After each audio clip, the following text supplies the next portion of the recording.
ئێمە وەک گەڵی کلدانی سریانی ئاشووری ئێمڕۆ لێرکوانەگر بووینەوە بۆ ئەوەی پەرلەمانی کوردستان قانونی کۆتەمان چاکسازی ناو بکات. پرۆژەی ئاسایەکە ئێمە دەمانەوێتن ڕۆژێکی تایبەت هەبێتن، سزلێکی تایبەت هەبێتن، سندوقی تایبەت بیتن، سزلەکەش تەنها ئەو ناوانەی تێدا بێتن کە گەڵەکەمانی تایە، نەتوانن چیتر دەستکاری و دزینی کورسی کۆتایی گەڵەکەمان بکرێن لە پەرلەمانی کوردستان. بۆ ئەوەی فعلا ئەو کەسانی دەژنە پەرلەمانی کوردستان وێنەری خەڵکی ڕاستەقینە بن.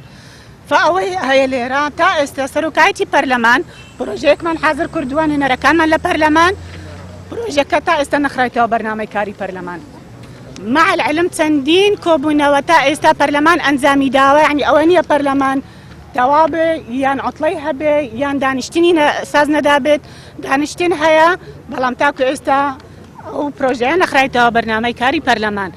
ئێستا داواکاریەکەمان لە پەرلەمان ئەوەیە بە زووترین کات، چونکە ئێمە بەرەو انتخابات دەچین لە سینۆ خۆتان دەزانن انتخاباتە ئەگەر وا بڕواتن دەبێ قانونەکە تعدیل بکرێتن بۆ ئەوەی کۆتاکە مەحسوور بێت لە بینی دەنگدەرانی کۆتا و بەس.